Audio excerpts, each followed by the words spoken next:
Bismillahirrahmanirrahim. Alhamdulillah wassalatu wassalamu ala Rasulillah wa ala alihi wa sahbihi wa man wawalah. InsyaAllah kita sambung ke bab al-mas'alah rabi'ah daripada al-qismu al-thalithu. Kita dah hampir 2 tahun sorry. Tak kuat ni. Getah dah habis. Sorry Ustaz. Apa Ustaz? Dekat bank Ustaz? Kita ada mukrik kos pagi ni Ustaz. Ya. Okey. Dah. Anak dia tak ambil lagi ada punya ni. Dah MCO depan nak main rumah payah.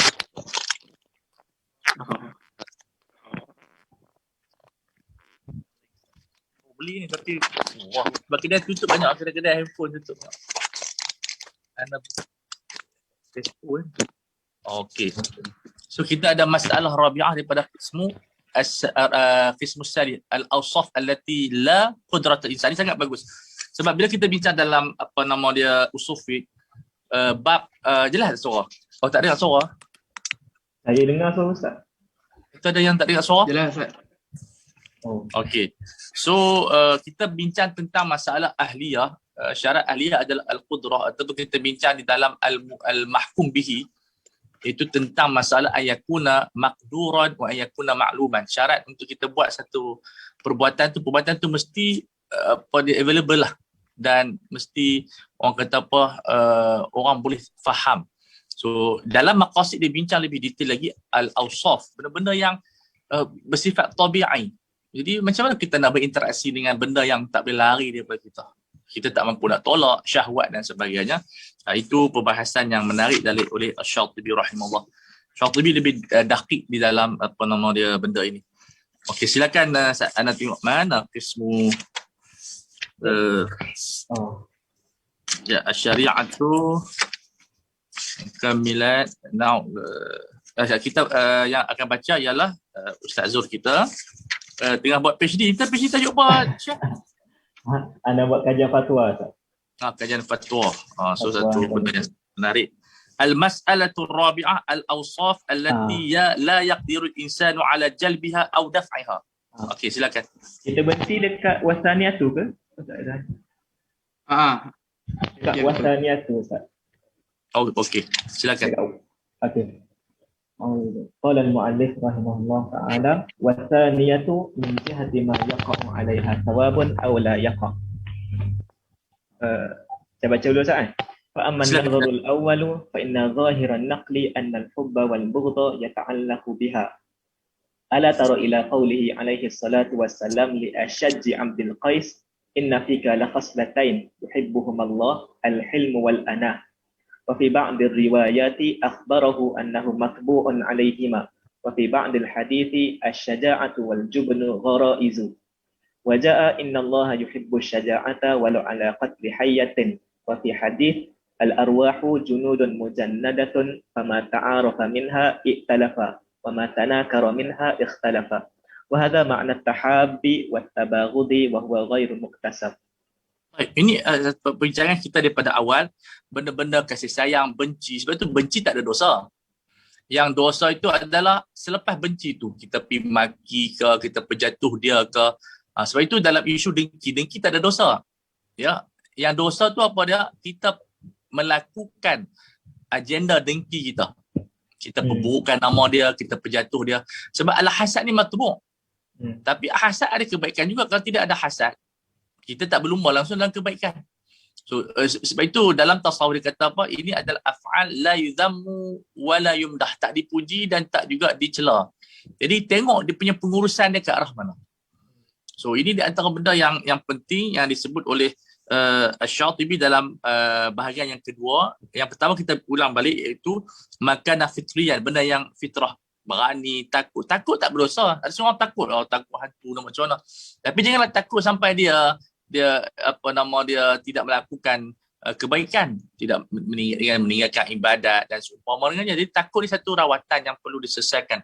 Dia ada masalah mental jugalah. Dalam psikologi, ilmu nafsi, takut ni bagus. Kalau tak takut langsung, kita bawa motor atas jalan raya, memang jadi mak rempit. Mak rempit tu masalah tak takut langsung.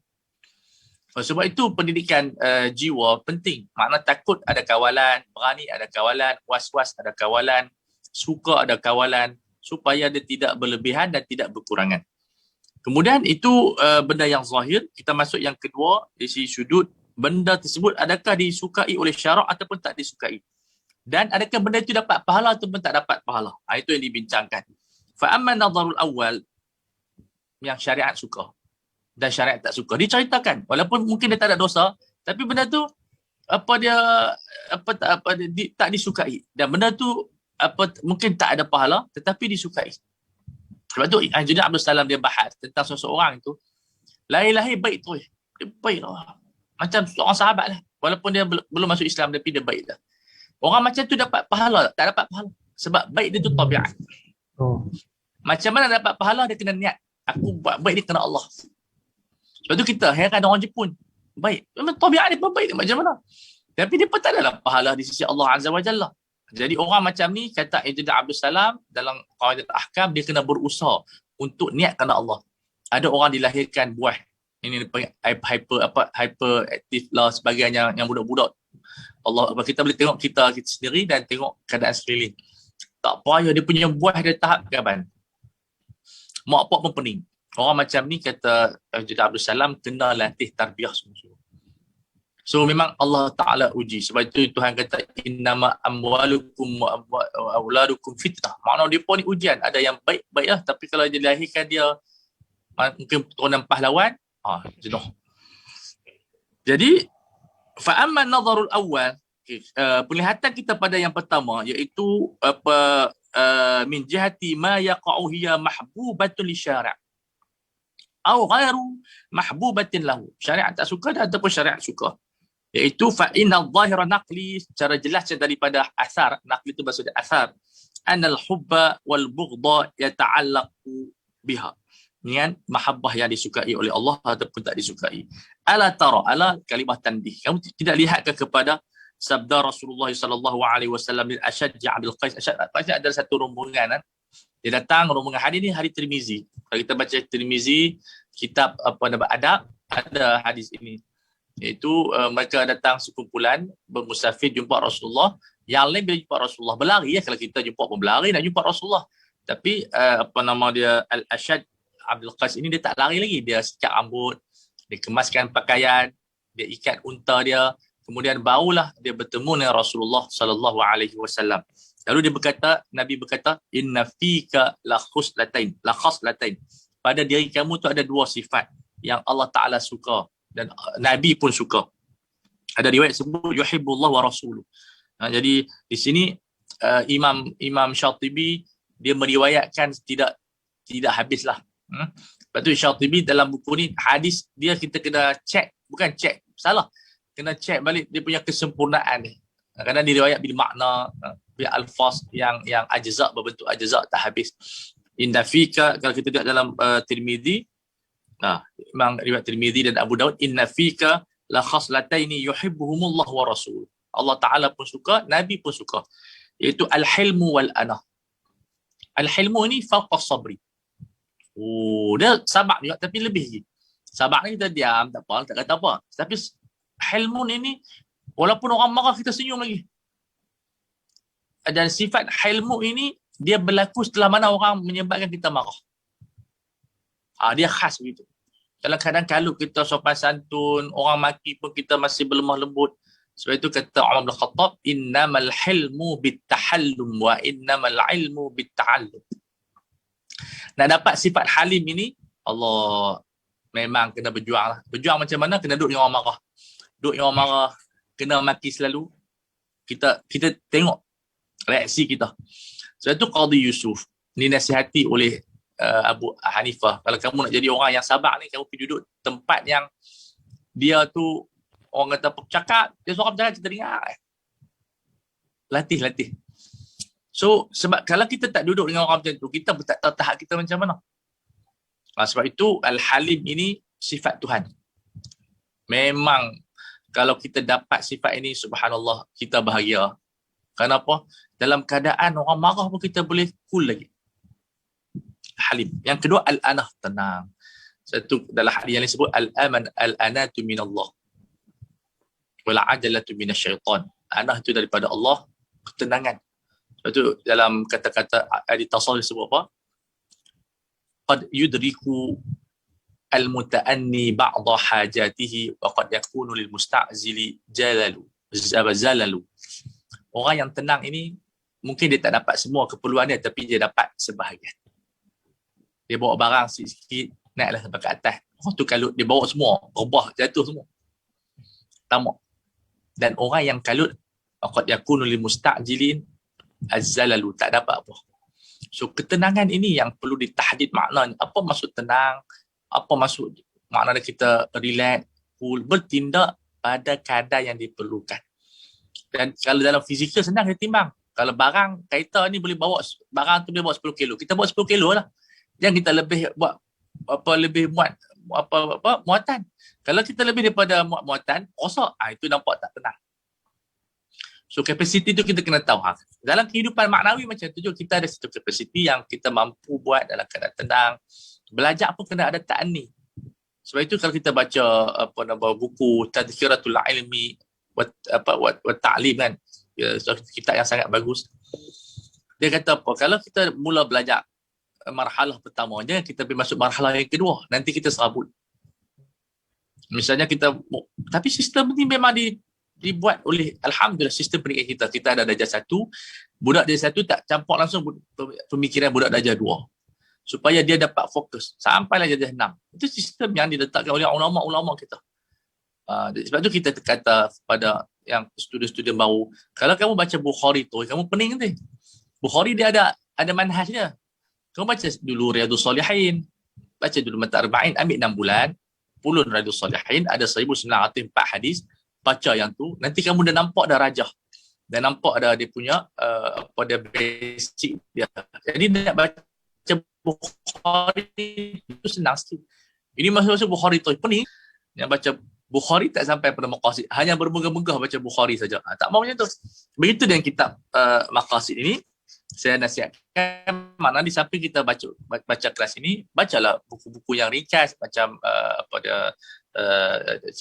Syekh Raisuni, Syekh Qaradawi, kita nampak dulu rajah. Sebab buku ni memang dia ditulis untuk dia maqam. Tak ada definisi, tak ada apa. Dia masuk terus perbincangan maqasid. Jadi dia memang maqam tinggi sikit. Baik. Wa fi ba'd riwayat akhbarahu sallallahu alaihi wasallam annahu matbu'un 'alaiha. Di sini kita kena al-jam'u. Ada riwayat lain dia tak sebut Tuhan suka, tapi benda tu adalah tabiat. Sebab itu pengajian psikologi adalah pengajian yang sangat penting bagi seorang ahli syariah. Kerana asal syariah ini daripada insan itu sendiri. Kerana kita kena dirasah ilmu nafsi. Ulum nafsiyah ini orang kata apa, kalau kita tak belajar ni, kita tak nampak kaitan marah. Sebab syariah ni dia terbina daripada insan itu sendiri. So ada risalah PhD yang terbaik, seorang penulis, saya tak ingat nama, tapi PhD di Jamiah Mansurah, Ulumun Nafsi, perbandingan Quran dan juga inilah pendataan ni. Sangat menarik. Subhanallah. Saya teringat dulu saya dulu mengaji ilmu nafsi dengan Allahyarham Syekh Ni'mat Yusuf rahimahullah, seorang yang alim dalam ilmu nafsi. Honok mengaji dia. Tapi masa tu kami buku putus state, buku tu hilang dah buku tu. Tapi sangat menarik bila kita, sebab lu fikir pasal apa kena mengaji ilmu nafsi ni kan. Rupa-rupanya dia sangat memberi satu kesan yang penting dalam fatwa, dalam dakwah, dalam pemikiran. Kita tahu manusia ni dia banyak level, dia ada sifat. Macam marah. Marah mesti ada. Di situ marahlah timbulnya talak dalam keadaan marah, isu marah dalam jenayah dan sebagainya. Makna dia kalau kita belajar ulum nafsi, sangat memberi bantuan kepada kefahaman syariah. Wa fi ba'dil hadis asy-syaja'atu wal jubnu gharaiz. Berani dan penakut ini tabiat. So kadang-kadang kita takut. Kalau tak takut, susah juga. Katakanlah Allah Ta'ala tak bagi sifat takut. Jumpa harimau kita buat tak tahu Sedangkan harimau tu bahaya. Sebab tu Al-Imam Qarafi rahimahullah, satu kitab yang jadirun bil qira'ah wa dirasah. Ada syekh di Jordan buat pengajian kitab Al-Qarafi. Saya tak ingat siapa dah. Ada sahabat saya ikut. Syekh Zul tak ada. Pensyarah di Jordan, dia buat pengajian baca Al-Furuq. Tak tahu ke kan? Itu kena tanya student Jordan lah. Siapa Intan Jordan, Ustaz Aizan Jordan, pensyarah di sana buat. Anda tak dapat link tu, tidak boleh join. Sebab kami mengaji furuk sikit kan masa master tu. Sikit dalam makna kita baca khulasah al-furuk. Tetapi kitab furuk ini, dia menceritakan bab yang mana takut yang berdosa dan takut tidak berdosa. Macam kita, orang yang dulu nak takut apa, corona ni. Kan? Takut pada Allah. Dia tak faham lah makna. Kena takutlah juga. Kalau tak takut langsung, pakai keluar semua, matilah. So takut ni satu benda yang penting dalam kehidupan kita dan dibahaskan dalam bentuk fiqh. Nampak tak? Tapi kalau kita tahu ilmu psikologi, fiqh kita lebih deep. Anwa'ul khauf. Ada anwa'ul khauf. Khauf ni ada banyak. Khauf yang terlampau yang panggil paranoid. Penyakit tu. Yang tu. Tak ada nak kata apa. Sampai ada orang takut nak kapal terbang. Betul? Tak pergi haji. Tak pergi haji. Nampak? Kesan tu. Jadi persoalan fiqhnya, kalau takut macam tu, gugur tak ahkamul hajj kepada dia. Wujubul hajj. Anak punya kajian tak gugur. Sebab kapal terbang selamat. Penerbangan yang paling, kenderaan yang paling selamat di dunia adalah kapal terbang. Dululah sebelum COVID-19 berlaku, kapal terbang satu hari di dunia ada 60,000 penerbangan. Ini boleh cek apa dia punya maklumat tentang kapal terbang setahun sehari 60,000 penerbangan. Kemudian accident setahun berapa kali je. Kereta sehari berapa, tak nak kata kalau kat rumah Ana ni cerah ni hari-hari accident. Bukan setakat musim tak COVID, musim COVID pun accident juga. Itu yang cek kereta pun tak ada tapi accident. Dia terbabas dekat Tesco ni. Tempat Tesco tu Allahu'alam, ada jin ke ada hantu, anda tak tahu lah. dia menjadi tempat orang terhumban dalam longkang. Jadi kapal terbang ada benda yang selamat. Dan kita katakan penerbangan dia sangat bagus. Kapal terbang dia boleh paling lama dia terbang 20 jam. Sebab tu dia boleh Amerika, dia akan berehat di Jepun tu dia belajar. Dia 20 jam dia mesti turun. Dia tak boleh terbang lebih daripada 20 jam. Itu had kapal terbang. 20 sa'ah. Itu undang-undang kapal terbang macam tu. Lebih daripada tu boleh meletup lah, risiko lah. Dan dalam hukum haji dia kata apa? Gugur haji bagi orang bimbang keselamatan naik kapal laut. Jadi tak boleh nak kias kapal laut dengan kapal terbang. Sebab kapal terbang selamat. Kapal laut tu macam Titanic lah. Tak selamat. So, kalau kita kiaskan, kata siapa takhrij kapal terbang, takut nak kapal terbang, menggugurkan kewajipan haji, kias kepada orang naik kapal laut, maka kias ma'al farid. Sebab awda' berlainan, kapal terbang selamat dan kapal laut tidak selamat di zaman dulu. Kapal zaman dulu lain. Lah pun risiko juga kalau kita naik laut, berisiko. Makna dia tak sama dengan kapal terbang yang risiko dia sangat rendah. Walaupun kalau dia terempas, innalillah lah. Jadi al-khawf ada kesan dalam ahkam fiqhiyah. Kita tengok di situ. Baik. Ustaz, kalau takut nak ambil vaksin macam mana Ustaz? Yang tu tak terkesan sebab vaksin telah dibukti tak bahaya. Nampak tak? Bila bertembung khauf dengan kajian yang tak bahaya, orang kata khauf tidak ada taksir. Khauf yang ada taksir ni maksud kalau kita tak ambil, kita mati. Maksud tu wajib kerajaan kena segerakan lah. So al-khauf saja, sebab tu bila kita bincang al-darar yuzal dan sebagainya, di antaranya adalah al-khauf. So al-khauf ini topik Al-Quran yang cukup banyak. Kalimah al-khauf dalam Quran, dalam hadis dan sebagainya menunjukkan dalalah al-khauf ini ada kesan di dalam kehidupan kita. Wal yakhshal ladina law taraku min khalfihim dhurriyatan dhi'afan khafu alaihim. Maknanya kita bimbang masa depan anak cucu kita, takut miskin, takut jadi jahat. Nampak tak kalimah khauf? Sangat madlul mafhum yang menunjukkan kalimah khauf ini satu dalalah qawiyah. Dia waznunnya kabir. Makna dia satu dalalah yang kita kena ambil berat. Kerana Tuhan menggunakan kalimah khafu alaihim falyattaqullah wal yaqul qawlan sadida. So untuk menjaga generasi anak cucu, kita yang pertama kena bertakwa pada Allah supaya Allah jaga mereka lah sampai kematian kita. Yang kena baik dengan orang. Sebab bila kita mati baik dengan orang akan tengok anak kita. Sebab tu Tuhan kaitkan at-taqwa dengan qaulan sadida. Sebab kalau kita tak baik dengan orang, mati orang pun tak peduli anak kita. Dan kebanyakan kita tengok orang yang baik dengan orang, Pak dia mati, orang simpati dengan anak dia. Orang bantu, orang makna dia jaga dan sebagainya. Dan apa nama dia, satu benda yang luar biasa. Tapi kalau pak yang teruk, orang pun kadang-kadang geram. Di sini Tuhan bagi dua kaedah, falyattaqullah wal yaqulu qawlan sadida, daripada kalimah khauf. So al-khauf ada iktibarat dia. Ada iktibarat untuk anak cucu, bimbang keselamatan dan seumpama dengan dia. Sebab itu al-khauf ini keriknya sistem takaful. Nampak tak? Kalau tak ada khauf, orang tak buat takaful ni dia adalah satu benda yang pada hajiat. Dia bukan tahsinat. Sebab tu kita namakan pengambilan takaful ni sunnah muakkadah. Anda namakan pengambilan takaful ni adalah sunnah muakkadah. Kita tak wajibkan, tapi dia adalah sunnah muakkadah. Kerana kalau kita baca zaman dahulu, ada jaminan daripada kerajaan. Rasulullah bersabda, siapa-siapa yang mati ada hutang, faliati ni, mai jumpa aku bayar. Mana ada satu jaminan takaful daripada kerajaan. Okey, hadis ini yang kena baca dua. Kan disebut dainu syahid muallaqun. Sampai dia bayar. Tapi itu permulaan negara Islam. Kalau kita baca. Mana kerajaan tak cukup duit bayar ni. Tapi bila penghujung Rasulullah dah maju Madinah, Rasulullah kata siapa-siapa yang ada hutang, tak apa, saya bayar. Kerajaan dah bayar. Nampak? Mana berkembang dengan ada ibu bapa beli tanah, beli rumah. Maknanya zaman dulu kita tengok siapa mati, mak kita pun sempat tanah banyak. Dia pun tak ada duit tapi tanah tu banyak. Ada secure. Kita sekarang ni kalau mati, anak tak ada apa. Rumah tak ada, tanah tak ada. Jadi macam mana kita nak kata la antadara ila takum aghniya itu lebih baik daripada kamu tinggal dia fuqara.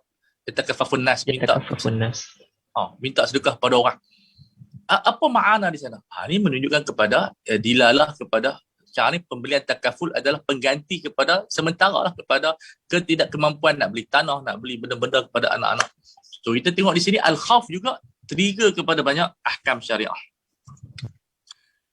Wal jubnu ini adalah pondan. Ini pondan ni masalah al-jubnu ni adalah kalimah yang digunakan Abu Bakar kepada Umar. Bila Umar kata kepada Abu Bakar, kenapa kita nak pergi bunuh ahli zakat? Abu Bakar kata apa? Al-jabbar anta fil jahiliyah wal jabban fil Islam. Adakah kamu masa jahiliyah dulu kamu samsing, tapi masa kamu Islam kamu pondan? Aku mengharapkan kamu tolong aku macam banyak zakat kan, tak mau banyak zakat. Umar lembut macam tu. Sebab tu daripada kebenaran bukan pada orang yang tegas, bukan hanya orang keras, tapi orang yang lembut macam Abu Bakar pun subhanallah dia adalah orang yang betul. Barulah Sayyidina Umar kata apa, wallahi ra'aitu qad syarahallahu sadrahu wa ra'aitu haq, aku melihat kebenaran pada kamu wahai Abu Bakar. Kemudian dia pun perangi orang zakat. Jadi mauqif Abu Bakar yang sangat mulia ketika itu. Kemudian wajah innallaha yuhibbu syaja'ah walau ala qatl hayyah. Dia hadis ni riwayat Abi Dunia, hadis dhaif lah. Abi Dunia kita tahu semua riwayat banyak yang dhaif. Tapi bagus, dia buat banyak ajza'. Ajza' ni adalah kita hadis yang dikumpulkan dalam bentuk tajuk kecil. Dia ada mustalahat kan, biru walidain, zamul mal, Alamul Dunia, itu memang sinah yang banyak dibuat oleh Abi Dunia. So kita kumpul buku-buku dia. Ana dulu banyak kumpul buku-buku dia. Itulah bila main zaman kita bekerja ni, yang paling rugi sekali meninggalkan ulumul hadis lah. Dulu masa kita belajar sonok, makna dia kita tak terkesan dengan tekanan kehidupan ni. Kita baca kutubus sittah, baca sekarang ni nak buka Bukhari pun dah slow dah. Mudah Allah Ta'ala bagi kita kembali kepada pengajian hadis. Walaupun kita bunuh ular, nak bunuh ular ni bukan senang. Saya dulu di antara, bukanlah pakai ular, tapi saya minat bunuh ular ni. Saya suka menzarahi ular. Semua jenis ular, kebanyakan saya hafal. Jadi ular ni dia ada cara nak bunuh dia, cara dia punya pantang larang dia. So bukan senang nak bunuh ular. Perlukan kepada alat. Jangan guna kayu bahaya. Kena guna buluh. Ya. Nak pukul itu dekat mana? Dekat kepala, jangan pukul ke ekor. Ekor ni bidah kita balik. So cara pukul pun kita kena tahu pukul ular.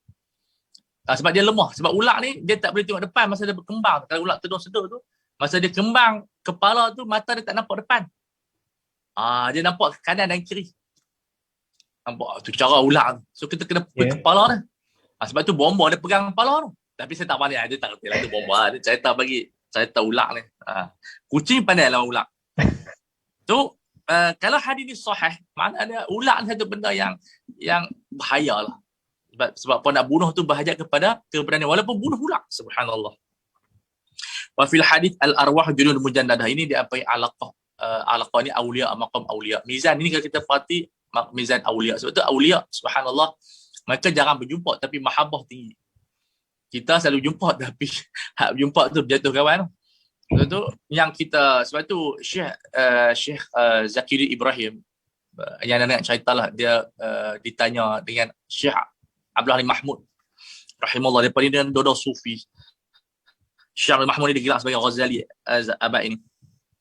Dia pun duduk dalam majlis SMA pun dia kan kalau kita jumpa orang perempuan itu majlis ahli zahir.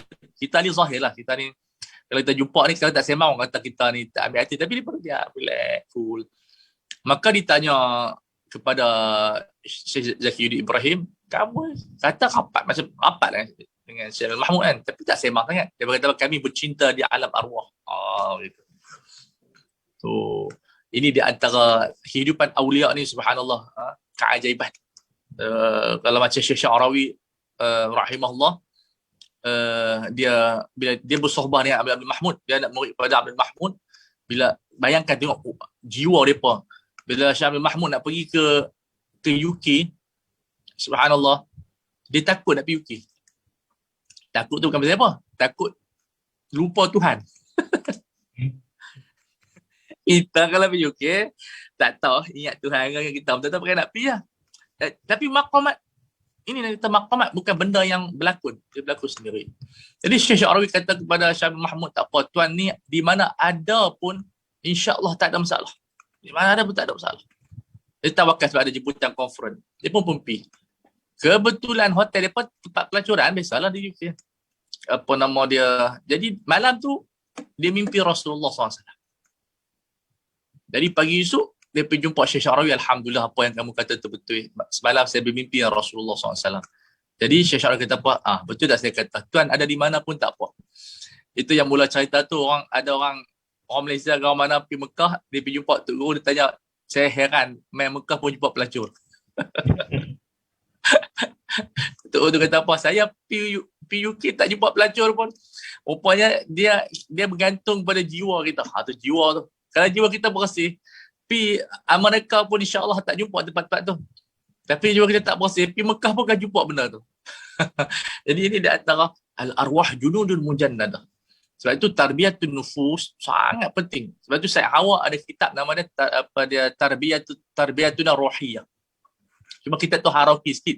Jadi saya tak minat hierarki, tapi cuma kita ambil point yang tarbiyah dia. Kena berzikir qul huwallahu ahad sehari 100 kali. Dia ada dia punya zikir dia.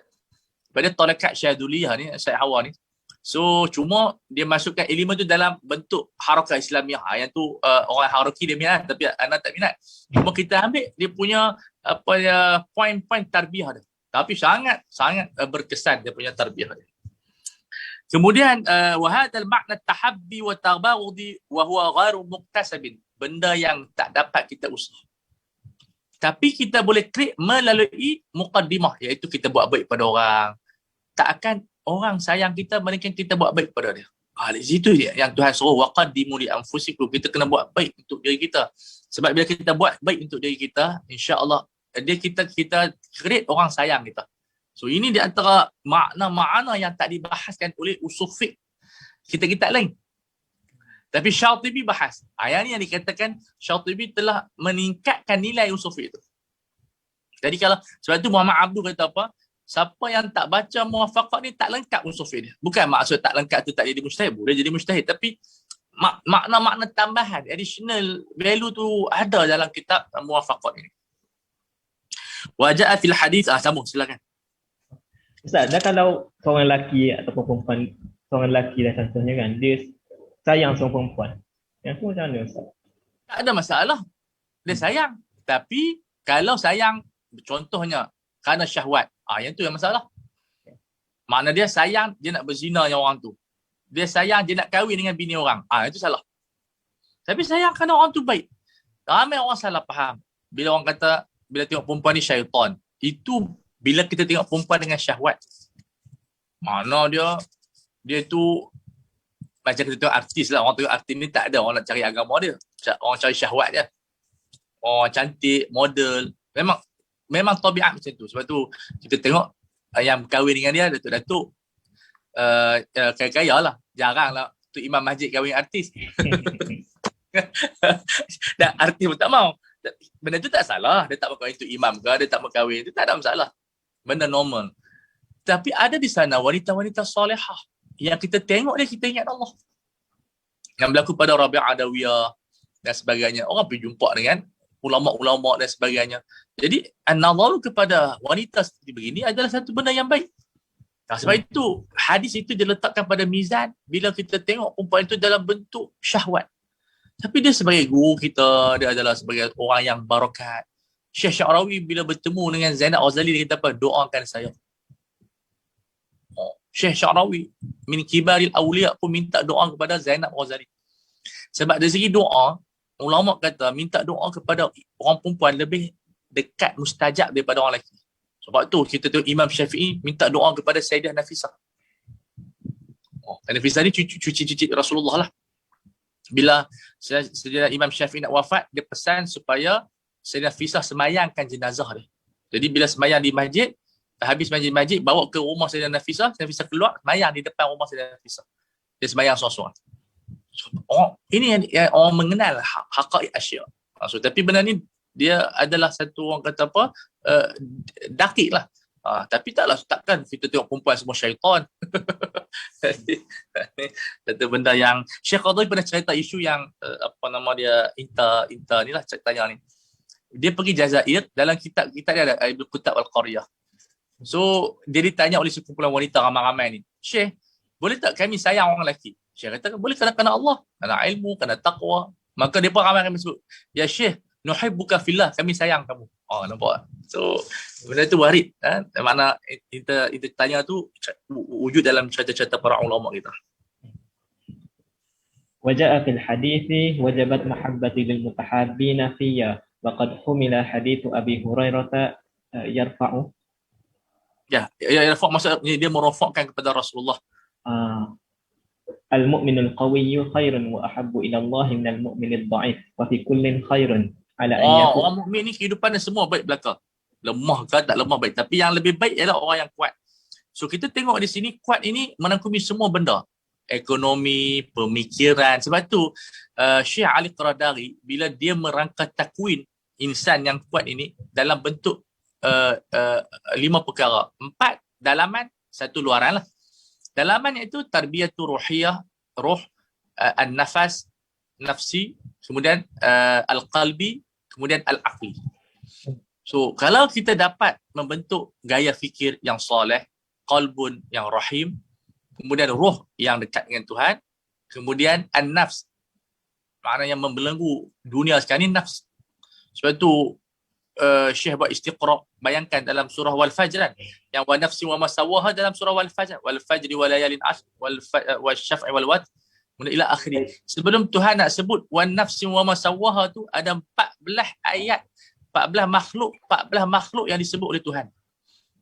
Makna nafsu ni lebih berat daripada wal fajr wa layalin ashr, 10 malam terakhir Ramadan, wal syaf'i wal watr, kemudian ila akhir. Ada tengok, siapa boleh ingat boleh baca.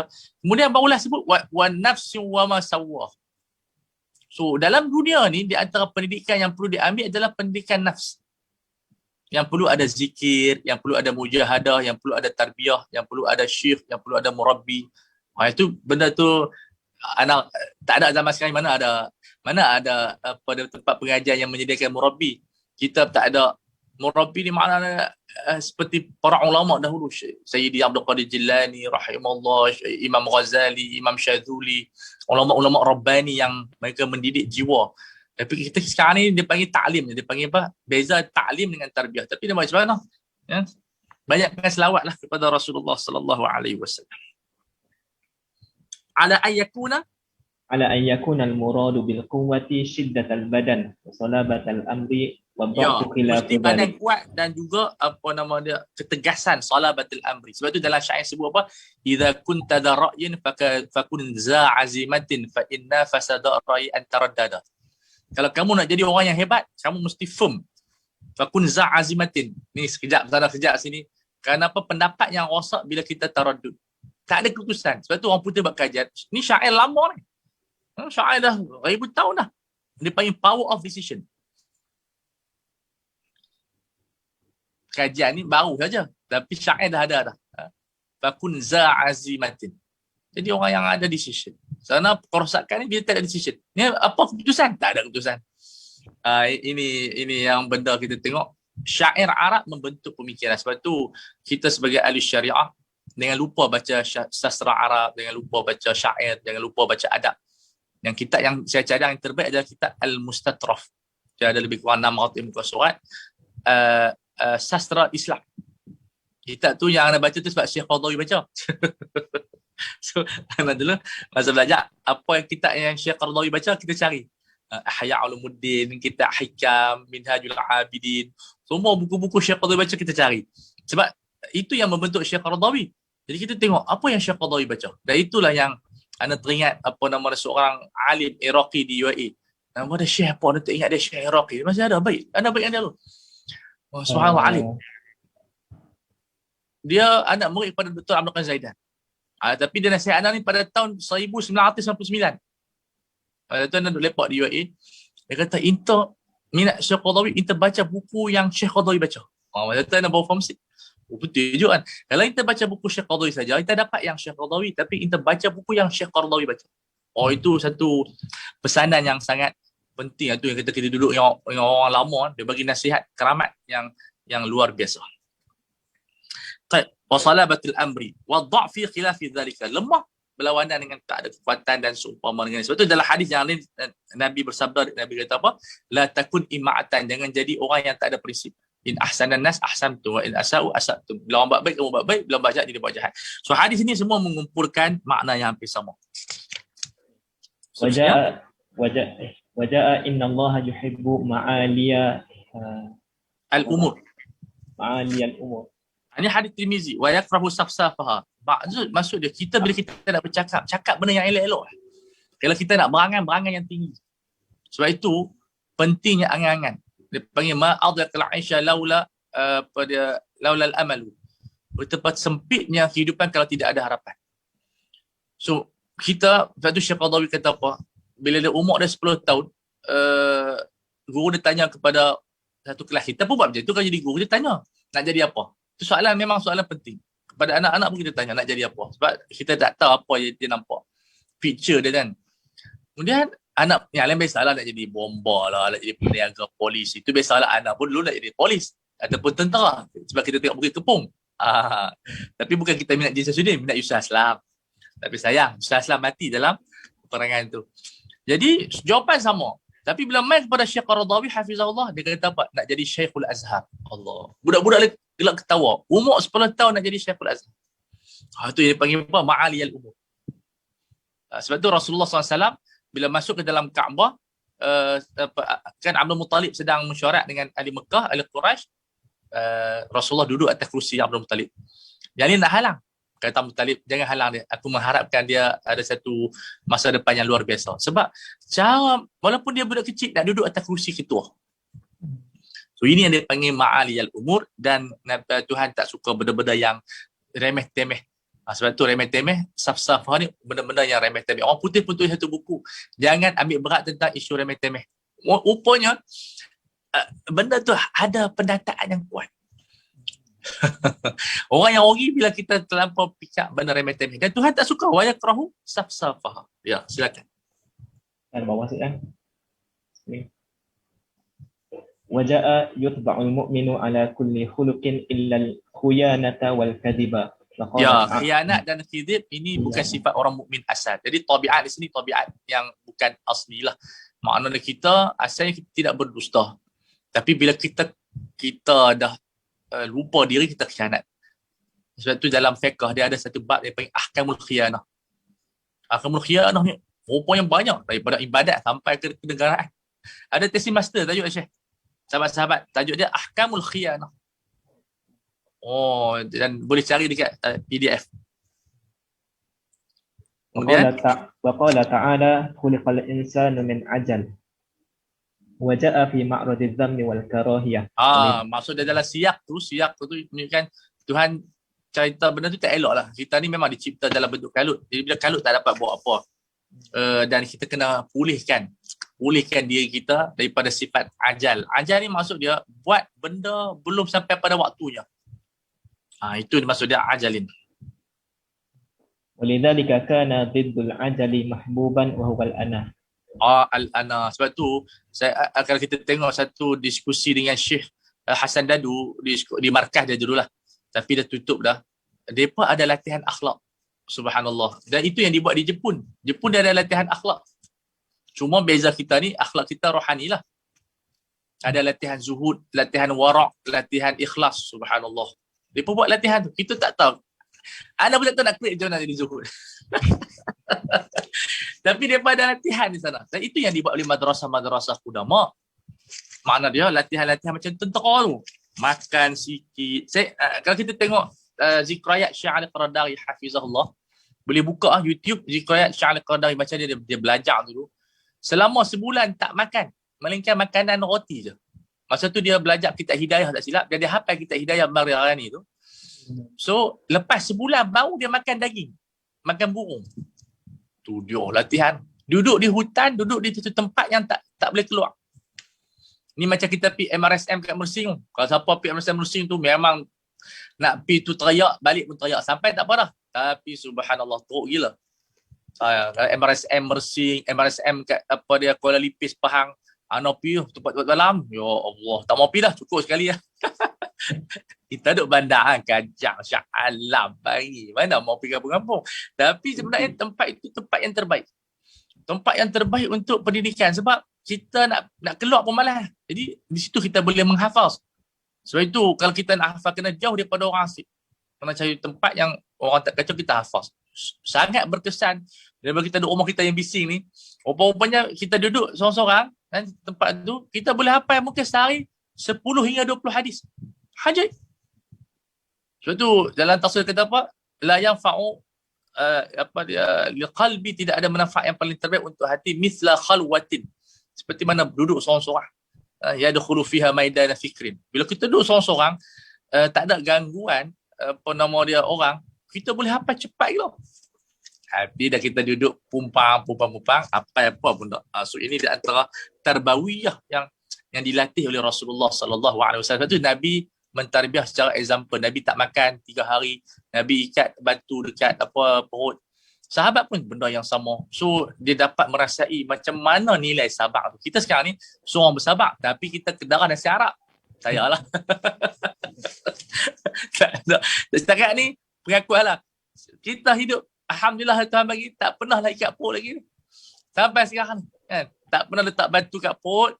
Yang ada letak tangan atas perut. Itu ada. Malah sakit perut, kenyang sangat.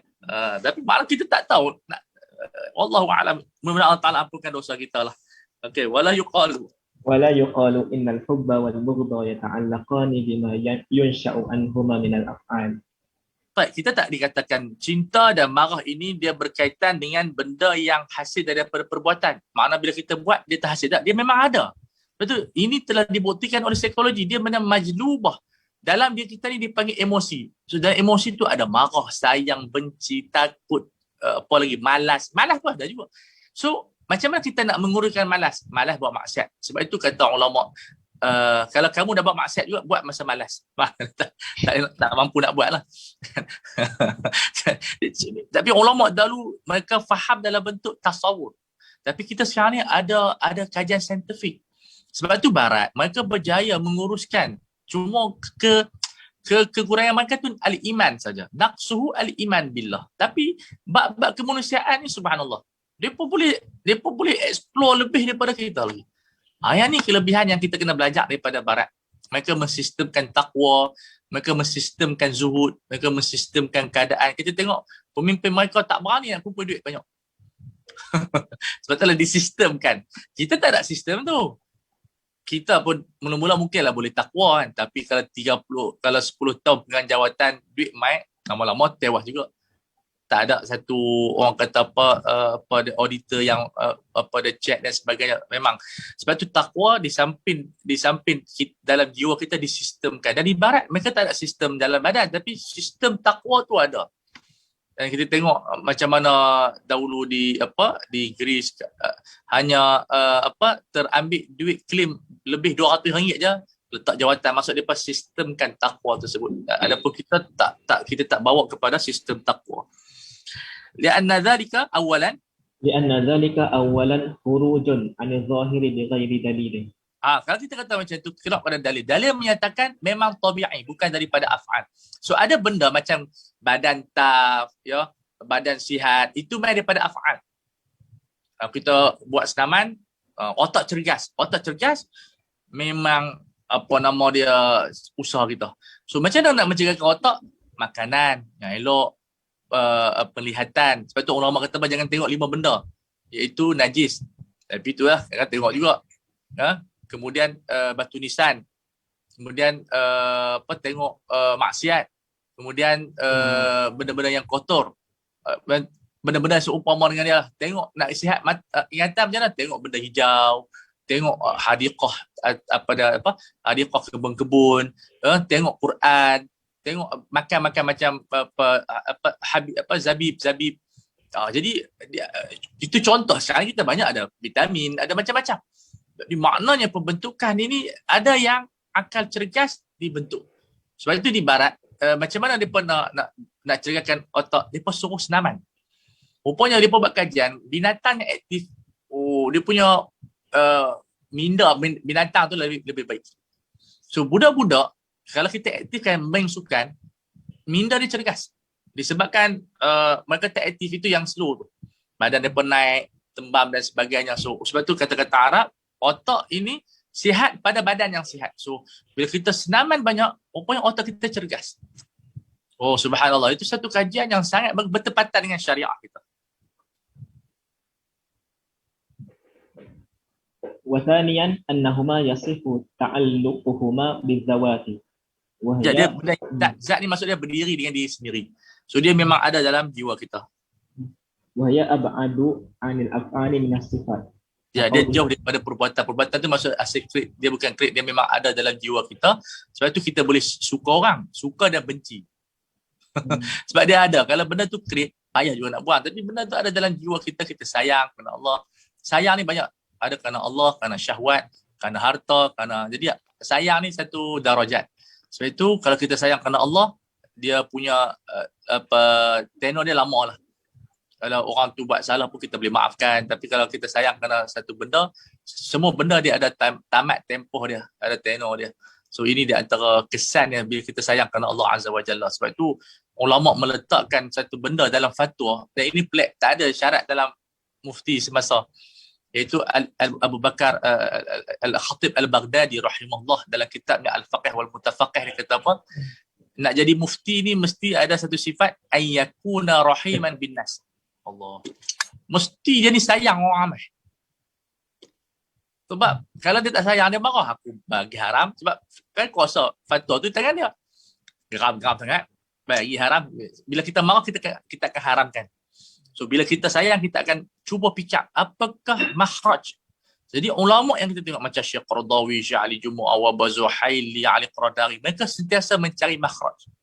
Kita tengok fatwa-fatwa mereka, semua ada kajian. Syekh Qaradawi banyak dia punya fatwa dia, orang buat Syekh Ali Qaradari ada sebagian fatwa orang buat tentang dia, Syekh Ali Jumu'ah, Syekh apa lagi yang orang buat tentang tesis-tesis dia. Kita dapati mereka adalah ulama yang cuba cari jalan keluar. Bila kita haram, maka cari jalan keluar. So, itu dia antara alamat mahabbah. Dia tak ada macam ni. Haram, apa tak boleh buat. Itu cara marah. Mereka halal lah. Halal tak tahu. Ini yang dikatakan etika. Etika seorang mufti, ayyakuna rahiman bin nas. So, ini satu benda yang sangat penting untuk kita ketahui. Fasawfa ya'tillahu biqaumin yuhibbuhum wa yuhibbunah. Al-ayah. Ahibballaha lima ghadzakum bihi ni'ami. Ya. Sayangilah Allah sebab dia bagi rezeki kepada kita. Tapi ini bukanlah untuk ta'lil. Ini hanya dalam bab orang kata apa sebagai alamat saja. Kalau Allah tak bagi pun kena sayang Allah.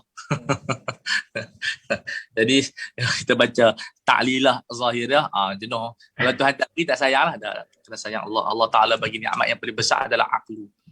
Sebab itu sebenarnya mukawinat kita yang paling terbesar adalah al-aqlu. Al-aqlu ini kalau kita perhatikan dia, subhanallah. Kalau kita huduh macam Atha' bin Abi Rabah tu dah hitam. Tapi orang sayang dia sebab akal dia sangat tajam. So kalau kita memiliki contoh dia rupa yang tak cantik, cantikkan akal kita. Kerana orang akan sayang. Orang sayang ni kerana akal kita. Al-aqlu ini menjadikan orang sayang kita.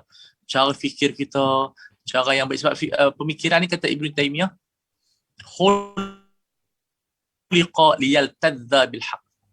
Dicipta akal ini kerana untuk menyintai kebenaran. Untuk suka kepada kebenaran.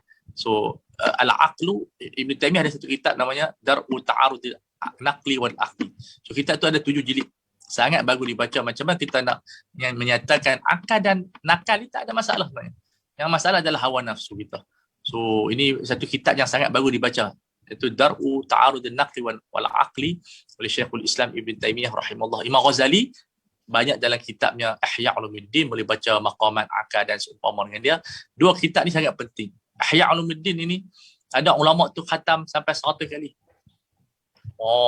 Ada yang khatam 6 bulan. Sebab bila kalau ana jamin lah siapa yang baca Ihya Ulumuddin ni, dia akan keluar dengan akal luar biasa. Baca betul-betul. Jadikan dia sebagai satu tasbih. Gitu. Ada 5 jilid saja. 5 jilid 3,000 muka surat. InsyaAllah. Kalau baca sehari, kalau 3,000 lah. Kalau 3,000 hari, berapa tahun? 10 tahun. 10 tahun habis. Bulan 10 tahun. Baik, seterusnya. Okay, wa minal imani al-hubbu. Kita buka soalan. Habis ni kita buka soalan lah. Okay. Wa minal imani al-hubbu fillahi wal bughdu fillah. ولا يسوغ في هذه المواضيع أن يقال إن المراد ولا يسوغ masuk wala yajuzu. Wala yajuzu kalau kita di tempat ini kita katakan ya. ولا يسوغ في هذه المواضيع أن يقال إن المراد حب الأفعال فقط. فكذلك لا يقال في الصفات إذا توجه الحب إليها في الظاهر إن المراد الأفعال. So kita tidak hanya membicarakan hub ini kepada perbuatan saja. Dia juga dikatakan pada sifat, sayang kepada orang baik, sayang kepada orang yang tertentu. Sebab tu orang putih kata apa? Motivator lah. Jangan puji orang, puji sifat. Rajin. So kita tak sayang dia tapi sayang sifat dia. Dia berlaku. So bila kita puji sifat, bagus. So ada tindakan, ada af'al dan ada sifat. So kalau benda itu yang nampak jelas, itu dinamakan sebagai perbuatan. Kita sayang orang tu sangat sampai kita tunjuk, kita bagi makan kepada dia, kita bagi duit kepada dia. Itu adalah mazahirul af'al kepada hub. Tapi hub aslun nash'ah dia ialah tabiat. Kemudian dikembangkan menjadi hub yang halal dan hub yang haram. Kalau dikembangkan kepada benda syahwat yang tidak ada kontrak kahwin, maka dinamakan sebagai haram. So al-mahabbah di antara maqasid ulia yang tinggi. Sebab itu dia fiqhul rahmah, fiqhul mahabbah ini kita jarang kita bincang. Maknanya kalau kita bawa fiqhul rahmah itu, mahabbah ini dalam ibadat kita, dalam taharah kita, dalam haji kita, dalam muamalat kita, aina rahmah. So kita lupa. Kita hanya bincang al-adalah. Kita lupa di sana ada mizan yang kedua, al-adalah tamshi ma'al rahmah.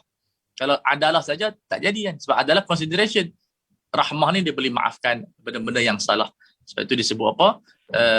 Al-mahabbah tajbaru kasra. Maksud dia kasih sayang ni dia boleh menutup kelemahan. Wallahu ta'ala ala wa'alam. Kita buka pintu bincang pada hari ini. Kita baca satu bab. Alhamdulillah. Pada episod akan datang kita akan bincang pula tentang ta'alluqul jazak, pembalasan terhadap perbuatan-perbuatan yang tidak ada kemampuan. Ni saya rasa buku turas yang bincang benda ni adalah buku Syatibi rahimahullah. So kita open untuk soalan.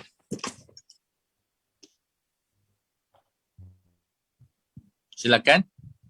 Okey, sahabat-sahabat okey tak? Yang kalau mungkin yang baru masuk kitab Muwafaqat, ada rasa berat ke, rasa enjoy ke, rasa macam tak enjoy? Tapi sebab kita ni sebab ini kita kena tahu ini IDA ni adalah institusi Darul Ihsan ni dia berteraskan maqasid. So kita memang buat projek memang maqasid saja. Jarang kita buat projek lain. Bulan depan insya-Allah Ustaz. Bulan depan akan ada bacaan kitab Resuni insya-Allah. Oh bagus. Siapa baca tu? Tak tahu. Syekh Marwan. Tak tahu. InsyaAllah, Tengah insyaAllah. cari. Insya-Allah. Tengah usahakan. Ya. Baik, kita buka kepada sebarang persoalan.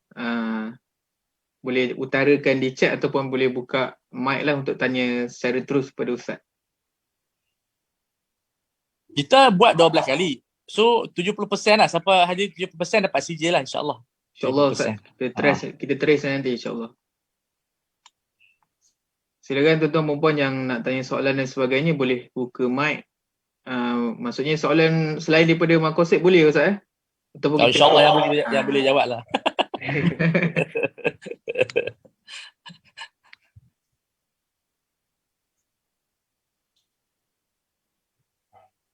Okey, kalau dekat komen ni banyak komen seronok lah join ni kelas Ustaz. Banyak manfaatnya yang selain daripada kitab ni, banyaklah Ustaz share benda-benda lain juga yang boleh kita take note, kita boleh cari nantilah. InsyaAllah, barakallahu fikum. Admin kena buka mic. Soalan pembahagian. Maqasid yang dibuat oleh Syatibi. Ada 4 lah. Ada 4 bahagian. Maqasid syariat, kemudian maqasid mukallafin, kemudian muqtadah syariat, kemudian maqasid ifham. Maqasid ifham kita dah habis lah insya-Allah. Kita kita akan cetak bila tu buku terjemahan awal maqasid kita. InsyaAllah. Kita sekarang ni kita plan untuk ada semakan dulu dengan Ustaz sebab kita dah ada buat catatan sebagainya. Targetnya selesai untuk sisi yang ini yang selepas 12 ni kita keluarkan dulu Ustaz, insya-Allah. Kita keluarkan dulu siri pertama insya-Allah. Sebab benda tu taklah betul semua tapi untuk kita membantulah. Ana tak mendakwa anda tahu semua maqasid ni. Kitab muwafaqah ni marhalah mana fauqa marhalah. Tapi kita berkongsi sebab keenakan dia tu sebab dia macam memecahkan usul fiqh daripada bentuk keras kepada lebih lembut dan sebagainya. Tapi janganlah tinggal kita usul fiqh lain. Dia lengkap melengkapi. Ya. Ada soalan ni Ustaz. Adakah kebahagiaan atau as-sa'adah tu boleh dianggap sebagai satu maqasid yang dikehendaki oleh Allah? Hadah. Macam mana? As-sa'adah. Ya, itu di antara maqasid. Sebagai sa'adah di antara maqasid hayah yang banyak dibicarakan dalam Quran. Wa man ya'mal salihan min dzakarin aw untha wa huwa mu'min falanuhyiyannahu hayatan thayyibatan. Itu. Sebab tu as-sa'adah adalah isu yang besar di barat. Sekarang kita baca buku-buku motivasi dia happiness. Tapi dia pun sendiri tak jumpa happiness tu apa. Syekh Qardawi ada satu syair dalam kitab Al-Muslimun Qadimun. As-sa'adatu wa mas-sa'adah. Tajuk dia. Kebahagiaan, apa itu kebahagiaan? So sa'adah ni satu benda yang dibicarakan oleh barat dan dibicarakan oleh Al-Quran. Cuma kita bila kita baca buku barat, happiness dia kalau bersama yang family, tengok TV, minum wine. So dia tak ada aturan. Kalau baca buku motivator mereka macam tu. Tapi kalau kita nak buat muqaranah, elok kita baca buku barat, kita beli buku-buku macam John C. Maxwell, kita baca. Ana lebih minat baca buku John C. Maxwell, banyak pendekatan yang bagus dan seumpama dengan dia. Kalau macam Eden Ku ni dia merit pada Yahudi, dia motivasi dia Yahudi. Makna kekayaan, kesihatan, tamak. Tapi kita banding dengan Islam punya pemikiran yang bagusnya macam buku Jadid Hayataka Syekh Muhammad Ghazali rahimahullah. Dia adaptasi daripada buku barat. So buku-buku macam tu menitik beratkan tentang as-sa'adah. Dan buku yang bagus iaitu buku Qardawi hafizahullah, Al-Iman wal Hayah. Buku yang membicarakan topik khas as-sa'adah adalah pada iman. Sa'adah tu adalah pada al-iman. Jadi dia ada satu syair disebut apa? Disebut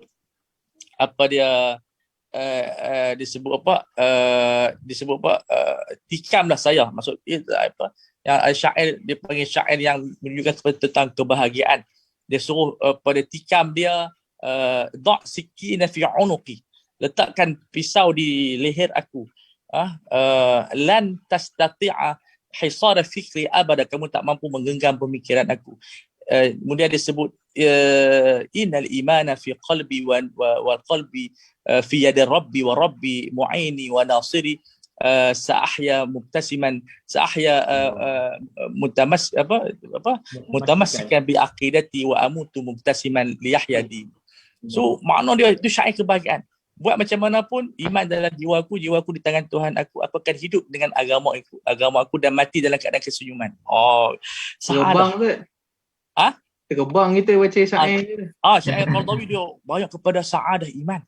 Ana in sa'altal qauma ani man ana mu'minu sa'ishu dauman mu'mina falya'lamil fujaru anni hauna lan anani dan antani lan arkana inni ra'aitullaha fi akwanihi wa sami'tu sawtaka fi qur'anihi wa lamistu hikmatahu wa fayda hananihi fi sirtil muhtarifi inami fi imanihi ana kaukabun yahdil qawafil thara ana shihabun idza ra'aitu munkara mali siwa nafsin ta'uzu 'ala syira qad bi'tuha lillahi wallahu ishtara. Tu syair-syair begitu sangat bagus. Ada 3 soalan di sini, Ustaz.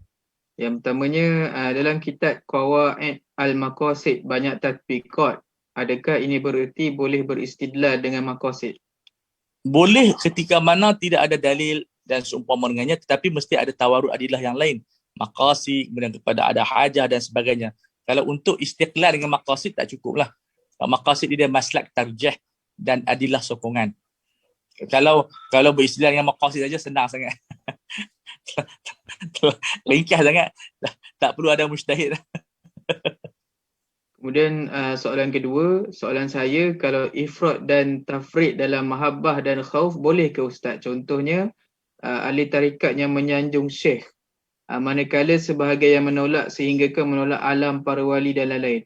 Soalannya Ustaz. Kita tak mau hulu, mubalaghah tidak ada masalah. Hulu yang tak boleh. Hulu mengubah syekh menjadi nabi dan seumpama dengan dia. Tapi apa hal sederhana. Habibaka haunamma asa ayyakuna baghidaka yawmamma wa abghid baghidaka haunamma asa ayyakuna habibaka yawmamma. Dalam hadis Tirmizi, lepas hadis ni hadis gharib, sayanglah seseorang itu sederhana. Kemungkinan dia jadi musuh kamu satu hari nanti. Bencilah orang tu pun sederhana, kemungkinan jadi kekasih kita satu hari nanti. So kita apa pun dia ada result. Ya. Okay, soalan seterusnya. Ustaz Ifsuddin tu adakah melangkaui sampai menjaga keharmonian agama lain? Sejauh mana penjagaan? Secara dalam iltizam begitulah. Haizuddin itu menjaga agama Islam. So untuk menjaga agama Islam, kita tak bolehlah menyakiti hati orang lain. Secara dalalah iltizam. Tapi ad-din di situ bukanlah masuk agama lain, tapi secara dalalah iltizam kena jagalah apa dia batasan-batasan, tidak boleh menghina agama lain, tidak boleh menzalimi agama lain. Itu maksudnya, sebab ad-din yang disebutkan dalam Syatibi adalah agama Islam, bukan agama lain. Itu ada salah faham, tetapi sebahagian bahisin dia masukkan agama lain juga. Itu boleh tengok dalam kita punya ide. Ada pendapat yang kita keluarkan dalam buku maqasid tu. Ada minta 2 buah itu. Tak ada. Ada. Kita belum post lagi Ustaz. Nanti kita post. Ya. Buku tu bagus. Sebab kita jadi penyemak. Jadi ada pendapat dhaif yang menyatakan ad-din tu semua agama. Tapi bila kita baca muwafaqat, ad-din di situ maksudnya agama samawi. Tetapi secara dalal iltizam, kena jagalah agama lain. Kalau tak jaga, dia hentam kita. So itu secara iltizam, tapi bukan secara mansus. Dia lebih pada khilaf lafzi lah betul Ustaz kan? Ya. Akhirnya sama je sebenarnya. Akhirnya kena jaga juga lah kalau kita tak jaga. Kalau tak jaga, sebab Nabi pun bersabda, man qatala mu'ahadan lam yashumma ra'ihatal jannah. Siapa yang bunuh orang kafir tak cium bau syurga, yang di bawah penjagaan kita. So maknanya kena jagalah. Kemudian ada soalan lagi, kenapa boleh berlaku pertembungan dalam memahami maqasidnya Ustaz, seperti yang berlaku dalam negara kita? Kesan yang saya nampak ada segolongan yang tak boleh terima konsep maqasid, sedangkan maqasid ni penting. Semua itu berdasarkan cara fikir, sebab mereka melihat maqasid itu memecah-mecahkan syariah. Itu yang datang daripada golongan liberal. Tapi kalau datang daripada al-syariah, maqasid adalah tabiat. Wa yu'allimuhumul kitab wal hikmah. So al-kitab, al-Quran wal hikmah maqasid. Maqasid al-Quran maksud yu'allimuhumul kitab wa hikmatal kitab. Alif lam itu dia panggil alif lam iwad anil mudhaf ilaih. So Rasul bukan sekadar mengajar Al-Quran, tapi mengajar hikmah Al-Quran. Sebab itu para sahabat kata apa? Kana Rasulullah yu'allimuna 10 ayat. Ajak 10 ayat. Lama, sebulan, 2 bulan baru habis. Kerana Nabi ajak bukan kitab saja, al-maqasid wal hikam wal ta'lilat ila akhirih. Itu yang 10 ayat makan sebulan tu. Kita 10 ayat hari ni ada habis dah. Sayyidina Ali dia kata apa? Saya boleh menafsirkan surah Al-Baqarah selama 17 tahun. Sebab bukan setakat mengajar Alkitab tapi hikmat Alkitab. Radhiyallahu ta'ala anhu. So ini di antara benda yang penolakan itu berpunca daripada ketidakkefahaman yang jitu. Sebenarnya ilmu tak ada pertembungan. Tak kira lah ilmu maqasid ke, ilmu sains ke, ilmu fizik ke, ilmu kimia ke, ilmu medik ke. Orang yang kata ilmu ni bercanggah dengan Quran. Misalnya soalan yang anda terima semalam. Apa nama dia? Bolehkah kita buat cara Islam? Malah ada program vaksin. Maksud dia macam KKM buat sekarang ni tak Islam. Kita buat kembali pada cara Islam. Makan habatus sauda. Tengok pemikiran kita. Ada kata subhanallah. Takkan yang kita buat sekarang ni vaksin, kemudian program-program apa dia social distancing ni adalah tidak Islam. Nampak tak pemikiran kita? Kefahaman Islam tu difahami dalam bentuk agama, bukan dalam bentuk hadarah. Sebab tu fiqhul hadarah yang dibuka oleh Muhammad Imarah rahimahullah penting untuk kita dalami. Sebab orang faham Islam dalam kitaran apa yang Nabi buat. Sebenarnya Nabi buat dalam bentuk mengaplikasikan Quran. Bukan Nabi buat tu dalam bentuk hasriyan, maksudnya apa yang Nabi buat kami kena ikut. Tidak. Ada dia punya maratib dia. Jadi apa nama kesalahan orang menolak maqasid kerana dia menganggap maqasid ini adalah lawan again kepada Quran Sunnah. Macam orang yang menolak maqasid seperti mana orang menolak mazhab. Sama aja. Sebab dia anggap mazhab itu adalah pengganti kepada Quran. Okay, kemudian Ustaz, ada satu soalan. Al-maqasid qiblatul mujtahidin. Ya, itu ucapan Imamul Haramain. Qiblatul mujtahidin. So, apa nama dia? Sebab kalau dia tidak ada maqasid ni sebagai satu andai kata lah penanda aras. Kalau kita, kadang-kadang fiqh kita ni okey dah, tapi tidak mencapai maqasid. Contoh dia penjagaan nyawa. Betul dalil bagus kita makan apa dia ubat ni, tapi kadang-kadang kita tidak melihat kepada penjagaan nyawa, iaitu apabila kita tidak mewajibkan. Kalau kita baca kitab fiqh yang lain, orang masih berpegang. Sebagai masyarakat kita macam tu. Hukum merawat ini adalah harus. Imam Nawawi kata sunat. Aduh, cerita pasal ahkam juz'iyah zaman dulu yang ubat masih belum dikenal pasti. Kita masih berpegang kepada teks yang kata pengambilan ubat itu sunat, harus. Tak ada ulama yang kata wajib. Subhanallah. Kalau kita kira teks macam tu tanpa melihat kepada maqasid, perbelanjaan orang sakit banyak mana, tengok yang ni macam mana, kerugian macam mana. Itu yang dikatakan ar-rabtu bainal juz'i wal kulli. Ikatan fiqh dengan kulliyat mesti wajib digabungkan. Al-waslu baina al-kulliyat wal juz'iyat. Jangan baca fiqh saja, kata bin Bayyah. Baca maqasid dan baca fiqh. Dan jangan baca maqasid saja. Baca dua-dua. Ini yang kita inginkan. Okey. Assalamualaikum warahmatullahi wabarakatuh. Sila. Waalaikumsalam warahmatullahi. Lama tak jumpa Syekh Fawaz kita. Allah Akbar Syekh pula. Oh, dari Perak lama tak jumpa. Anda memang nak pergi kalau ada, kita sendiri pun ngajar online ni berbelas-belas jam seminggu, cemuh duk tengok skrin ni. Kita sama-sama cemuh. Okay. Anda nak tanya berkaitan bab kita ni, kita masuk sekolah lebih kurang zaman samalah, bab akhlak kan, kita belajar akhlak. Lepas tu anak duk mengajar anak-anak sekarang ni, silibusnya masih sama lagi. Jadi sedangkan dunia tu berubah jauh berubah. Dia bertukar kulit buku ya. Dia bertukar kulit buku. Jadi anak ajar anak-anak tu, anak teringat anak masuk jah 2, jah 4, jah 6 dulu. Jadi adakah kita perlukan pembaharuan bab redha, khauf, al-khub ni? Dah perlu dimasukkan ilmu-ilmu jiwa ni. Anak Penting. Mula dapat pasal adalah, kena sederhana balik semua tu. Anak belajar Aristotle. Betul. Anak belajar Aristotle anak dapat. Dan yang Ustaz sebut pasal happiness ni, satu je ada buku di negara kita ni, The Meaning of Happiness tu, yang Syed Najib tulis, yang makna kebahagiaan. The Meaning of Happiness and Experience in Islam tu. Jadi buku-buku lain kita tak jumpa yang dalam Malaysia lah. Jadi kalau Ustaz mampu buatlah di Telaga Biru tu kan, apa Anda tahu apa? susun semula silibus ilmu jiwa kita, ilmu akhlak kita yang memasukkan unsur-unsur tadi lah. Allahuakbar, perlu ke tidak ke. Okay, terima kasih Aizan. Barakallahu fiik. Ini apa Ustaz Haizan kena tengok ni. Mungkin projek ide ke, kalau ada grant ke. Kita buka sebab happiness ni isu besar. Sekarang ni orang bunuh diri 2,000 orang dah. So kita nak menjawab soalan happiness tak dapat. Kita nak jawab macam Ustaz kata. Sebab kita tak ambil peduli sangat. Betul lah kita bincang sembahyang, puasa, tapi happiness tu tak ada dalam topik pembelajaran kita. Akhirnya yang jawab Aristotle, kita pun tak tahu Aristotle bahagia tak bahagia. InsyaAllah Ustaz, kita ada, sebab jam pun dah 11.30, jadinya ada 3 soalan yang terakhir ni, boleh Ustaz? Silakan, ada 5 minit lagi. Ya. Banyak soalan Ustaz. Aib tamah macam tu. Kita harap lepas ni ramai lagi stay lah kan. Mudah-mudahan insyaAllah. Okay, jadi 3 soalan yang terakhir ni antara... Tapi kita kena iklan tu, insyaAllah kita akan ada satu sesi pengajian bersama dengan siapa yang istiqamah, bersama dengan Syekh Fadul Abdullah Murad. InsyaAllah itu yang kita iklankan. Ya. InsyaAllah. Kita akan rancangkan bersama khas. Yang tertutup lah. Ya. Okay, soalan yang pertama, antara menjaga agama dan menjaga nyawa, mana yang sangat perlu diutamakan?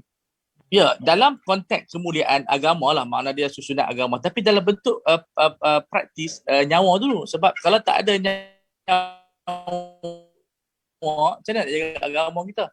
Sebab itu kita tengok dalam kitab fiqh, bila bertembung puasa dengan sakit, kita buka puasa. Bila kita bertembung haji dengan sakit, kita tinggal haji. Semua menunjukkan kepada aplikasi nyawa diutamakan dalam bentuk tindakan. Semata-mata untuk jaga agama. Sebab itu bila kita tengok doktor yang mana berhadapan dengan pasien, surgery lama, dia boleh tinggalkan sembahyang untuk qada ataupun dia buat jamak. Dan di sini Syekh hari Jumaah hafizahullah mengubah carta penyusunan maqasid, meletakkan hifzu al-nafsi, kemudian al-aqli, kemudian ad-din. Kerana agama di sini bukan masuk Islam, agama di sini masuk dia ibadat wa sya'air. Yang kita boleh tengok dalam kitab-kitab maqasid. Dia bersifat bukan Islam, dia adalah syiar agama. So apa nama dia, hatta kalau kita nak dibunuh, paksa sebut kufur pun dibolehkan sebut sebutan kufur, dan ini di antara nilai tambah yang bagus untuk dia tidak ada perubahan. Agama tetap paling tinggi. Okey, dia macam mana kata Abu Hasan Asy'ari bila bertembung yang dipanggil akal dengan nafs, utamakan akal. Bukan pasal akal tu mulia, tapi nak faham nafs tu mesti akal. So banyak keraguan di sana. Tapi tetap agama yang paling tinggi, tapi dalam bentuk pelaksanaan kita kena jaga nyawa kita. Kalau kita mati sembahyang pun tak ada lah. So, okey. Kemudian adakah keadaan atau situasi yang membawa kepada umum balwa boleh dijadikan sandaran dalam istinbat hukum? Ya, sebagai satu takhfifat dan rukhsah dalam perkara-perkara yang melibatkan haram di ghairi, haram sebab sada zara'i', bukan haram yang bersifat ijma'. Ya, jelas soalan yang terakhir, ana wa ibnu ammi 'alal gharib. Adakah mahabbah antara sesama agama Islam diutamakan sehingga kita berkasih sayang sesama kita mengatasi kasih sayang kita terhadap agama lain? Tak, kita kena sayang agama kita lah. Sayang agama kita wala. Kita tak boleh sayang agama lain, kita sayang orang lain. Agama lain tak sayang apa-apa. Dia adalah benda yang salah. Okey, tapi memberi hak itu adalah tuntutan agama kita. Itu makna tasamuh, lakum dinukum waliyadin. Itu yang pertama. Yang kedua, tak salah kita sayang orang bukan kafir. Macam anak sayang Ronaldo. dan ini terbukti di zaman sahabat bila Allah Ta'ala turunkan ayat Ghalibatur Rum ila akhirih. Para sahabat menangis. Ajaib. Sedangkan Rom adalah bumi Kristian. Tapi Rom ni kurang kezaliman berbanding dengan Parsi. So sahabat menangis bila Rom dikhabarkan kalah oleh Allah Azza wa Jalla. So sayang bukan isu fiqh. Yang diharapkan oleh Tuhan sayang walak. Sayang walak, kita bagi walak kepada orang kafir untuk mengatasi agama kita. Jadi kalau kita sayang seseorang tu tak ada apa masalah. Sayang ni benda yang baik. Dan Nabi sayang Abu Talib. So, jadi ayat yang Allah larang sayang tu semua yang bersifat walak. Kita bagi walak kepadanya dan seumpama dengan dia. Sebenarnya kita kena tahu tafsiran yang sangat cantik daripada Syekhuna Muhammad Ibrahim Kattani. Tafsiran ni adalah awal yang anda dengar lah. Bila kita selalu hurai yuhibbuhum wa asyidda wa al-kufar urhama bainahum, iaitu asyidda wa al-kufar ay fil harbi. Ini ulama sufi, hafiz sahih al-Bukhari, sangat alim besar, dia hafiz sahih Bukhari, iaitu ruhama asyidda wa al-kufar ay fil harbi ruhama bainal kufar ay fis silmi. Bila kita dalam keadaan aman macam di Malaysia ni, kita perlu sayang orang bukan Islam. Tunjukkan Islam kepada mereka. Sayang kita ni bukan kita pergi makan babi. Sayang kita ni kita ambil berat. Macam Abu Hanifah sayang jiran dia yang Yahudi. Bila jiran dia masuk penjara kerana mabuk, dia yang pergi jamin jiran dia. Itu yang dikatakan mahabbah dalam bentuk i'tina, dalam bentuk i'ta'ul huquq ila akhirih. Bayangkanlah kalau kita sama benci dengan orang kafir, macam mana sebagai orang Islam sama dengan kita yang Yahudi sayang penduduk mereka, tapi benci orang Islam. Kita tak ada, hatta dengan Yahudi kita tidak ada permusuhan. Kita musuh Yahudi Zionis yang al-mu'tadin, bukan Yahudi biasa. Kalau tak, kenapa Allah Ta'ala haruskan perkahwinan dengan mereka? Banyak benda iskaliah yang perlu kita huraikan dalam bentuk al-makna al-asli, sebab Allah Ta'ala turunkan kita bukan nak bermusuh dengan siapa. Dinur rahmah, tapi kita tak boleh akui mereka tu betul. Itu dipanggil pluralism. Kita toleransi, mahabbah, tak bercampur dengan mengatakan iqrar akidah mereka tu betul. Tidak, akidah mereka tetap salah. Ya. Baik, jam dah menunjukkan 11.30. Alhamdulillah. Alhamdulillah. So kita bulan depan kita akan sambung balik. Terima kasih pada Ustaz Zul kerana menjadi muqri dan qari Jayid, seorang pelajar PhD lebih hebat. Saya pun tak ada PhD apa lagi. Kemudian Ustaz Aizan sebagai penjelaras yang sangat hebat. Dan terima kasih kepada semua peserta. Mudah-mudahan kita istiqamah insya-Allah membaca kitab Syatibi sama-sama. Kalau saya ada tersalah apa, tolong pembentukan.